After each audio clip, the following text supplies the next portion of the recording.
revenge I'm seeking someone to avenge me. Stuck in my own paradox, I wanna set myself free. So, I just saw Five Nights at Freddy's 2, and oh boy, was it really something. The first Five Nights at Freddy's movie came out 2 years ago on both Peacock and in theaters simultaneously, and despite this, it actually proved pretty successful theatrically. It made almost $300 million on a budget of $20 million, and to this day remains Blumhouse's most financially successful film. Despite the very clear commercial success, a lot of people were divided on this film, especially when it came to critics. The film was pretty good at key-jingling references in front of fans of the games, but for anyone who wants a real horror movie or really just any fulfilling experience overall out of a movie, this was not it. The acting is pretty awful. The film relies entirely on jump scares instead of actually having well-developed horror techniques, and instead of actually developing a good story, it just throws a bunch of Easter eggs from the games into the movie. I saw this film around when it came out, and honestly, I have to say I wasn't very impressed by the first Five Nights at Freddy's film. For someone wanting a real horror experience, this definitely isn't it, but then again, the games these are based on aren't really that scary either. Five Nights at Freddy's is like a combination of Baby's First Horror and Oh, I'm 13 and This Is Deep. Now, despite this, I do think the first film has at least a few merits, one being Matthew Lillard, who is easily the best part of that first movie, and also the animatronics. The animatronics in that first movie look really, really good, and it helps that Jim Henson's Creature Workshop did them. They really knocked it out of the park here, as they usually do with creature designs in general. So while I wasn't really a fan of the first movie at all, I did like these elements of it at least, and I was kind of hoping that would be better utilized in a sequel. Especially since at the end of the first film, they do very heavily tease the Matthew Lillard character, the Yellow Rabbit or whatever, coming back. And I did see on the cast list for this sequel that he was listed, so I was like, oh great, this is gonna be a movie all about him, right? False. Well, I was incredibly wrong. Instead, we got Megan Fox as Toy Chica. Oh boy, the one actress everybody wanted to come back from the early 2010s. And on top of this, the key jingling from the first film is increased tenfold, and also the story is even less coherent. Oh boy, my absolute favorite. There is so much this movie does wrong, and even though I didn't like the first film, I'd say I like this one even less. As a video game adaptation, it somehow manages to fumble the ball even more and just ends up being a muddled fanservice-y piece of garbage. This movie isn't really that long, it's only about an hour and 47 minutes, but even by the halfway point, I was already wanting to leave my spot in the theater. It was just so painful, and I know video game adaptations can do better. Especially in recent memory, I think video game adaptations in film have definitely gone a lot better, especially when you look at things like the Mario or Sonic movies. Those are movies that absolutely do include fan servicey type moments and Easter eggs for longtime fans, but they also manage to be accessible for general audiences too. They're able to toe the line between that, and I think that's the mark of a good video game adaptation. But the Five Nights at Freddy's films can't manage that at all, and because of that, they kind of fail in every regard as a video game adaptation. So today, I'm going to be talking about Five Nights at Freddy's 2, talk about why it's not a good movie, and also not a good video game adaptation, and sort of use it as an example of what a video game adaptation shouldn't do. But first, have you ever wanted to be able to listen to your tunes while watching the security cameras at Freddy's? Maybe you're wanting to keep an eye on those pesky animatronics, but still want to be able to listen to your favorite music or podcasts while still being aware of everything that's going on around you. Well, look no further than the sponsor of today's video, Raycon Essential Open Earbuds.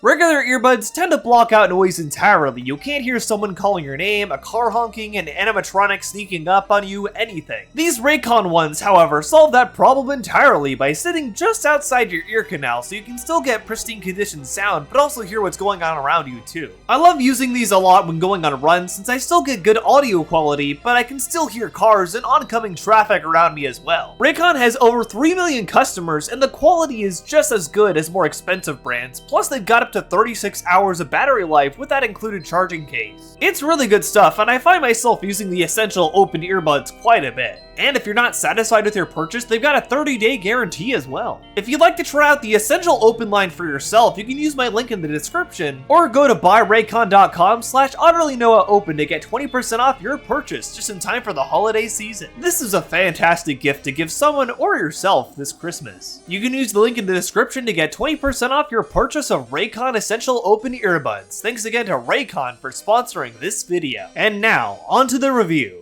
So the film starts off with a flashback to the 1980s where it's shown that Vanessa from the first film is much younger here and with a friend of hers named Charlotte. Charlotte ends up spotting a kid being taken by the Yellow Rabbit to be killed, but manages to save him, but then ends up dying anyway. And her spirit feels very upset about this because the dumb adults in the room didn't listen to her when the kid was getting taken away, which, you know, I don't really blame her. That's a pretty valid thing to be upset at. The adults in this movie really suck. And now it seems Charlotte has possessed the marionette, an animatronic that's exclusive to this Freddy's location. After this, we end up cutting to the present where Mike from the first movie is still being a really bad actor for some reason. I would say in these movies overall, the acting is pretty bad all across the board, but the thing I've noticed between the two of them is that Mike is just the worst of them all. I would say Vanessa's actress isn't really that great either, and neither is Abby's, but Mike, being the main character, somehow always manages to stick out as the worst actor in all these movies. Josh Hutcherson doesn't cook in either of these movies. He's so egregious to look at. It's kind of funny bad at least, but it's still not good acting. The kickoff for the plot here is that Abby wants to reunite with the animatronics from the first movie, and Mike hasn't told her that they're all already destroyed and gone. Wow, brother of the year here, Mike. Meanwhile, while this is going on, Vanessa is being haunted by visions of her father, the Yellow Rabbit from the first movie. And believe it or not, these visions are the only amount of Matthew Lillard we actually get in this movie at all. The original movie didn't have him show up that much either, unfortunately, but man, this is even worse here. He's just in the visions. It's also very off-putting given the fact he was kind of the big tease at the end of the first film, and I was very curious to see if he would actually be used in this film, but no, he's not. It's because of stuff like this, Five Nights at Freddy's 2 doesn't even really feel like a direct sequel to the original film, given the fact a lot of the things from that first film aren't even followed up on. This just feels like a totally different story, disregarding a lot of things from the original film, minus the inclusion of Abby, Mike, and Vanessa, who, as I said before, are all poorly acted characters, and they don't really have any depth to them either. And even though this sequel could have actually provided a good opportunity to actually make the audience care about these characters and maybe flesh them out more, it doesn't really do that either. Vanessa, Abby, and Mike all remain just as two-dimensional and boring as they were in the first movie, and if anything, they kind of get worse. Like, there's this brief moment where Vanessa and Mike are supposed to be having an argument, I guess, or some sort of conflict. Oh wow, character development! But instead, the conversation is literally just Vanessa complaining about Mike trying to fix her, I guess, when Mike is talking about how he called Charlotte's dad and found out that she was dead and that Vanessa was there on the scene too. He brings up that he's really offended that Vanessa kept this from him, even though Mike didn't even know about Charlotte until recently. And he never asked Vanessa about the Charlotte situation, so why are you getting on her? It's such a laughably stupid conversation between the two of them, and it's even dumber when she acts offended at Mike trying to fix her or whatever. Is that what this has been about? No. You're trying to fix me? Oh, brother, this guy stinks! Then at one point, a bunch of teens end up exploring the Freddy's location that the marionette is at and that Charlotte died in, and then they all end up dying too. And Charlotte ends up possessing one of the teens, and also Michael Apton, the son of William Apton, the Yellow Rabbit guy, is there for some reason, I guess. Except they don't tell you his name is Michael Apton, they just tell you he's Michael, and then later on, randomly in the film, he ends up being the main villain. Whoa! No joke, they first introduced him in one scene at the other Freddy's location, and he's actually leading all the other teens into it to explore it. And then we don't see him again until the very end of the movie, when he shows up randomly with all the other animatronics that are being possessed by Charlotte and is like, haha, I was the evil guy, I was doing all the bad things. I was behind it all, don't you see? I was the one who killed Charlotte, ha ha ha. I think I own the sheep from Zootopia and Apology. This might be a worse twist villain, actually. I think it's worse than Callahan from Big Hero 6 even, or Hans from Frozen. Yeah, it's really that bad. And if it just sounds like I've thrown a bunch of random plot threads at you while talking about this movie, that's because that's exactly how this movie operates. It'll usually start one plot thread, like I talked about earlier with the Vanessa and Mike conversation, but then jump to something completely different. Like in the movie, after that conversation happens, we completely steer away from that and move to Abby learning about Toy Chica and Toy Bonnie and all these other versions of the animatronics that she knew. Like, instead of actually developing any of its core characters any further, the movie just jumps around to random plot threads. It's so messy and it's so painful to have to sit through.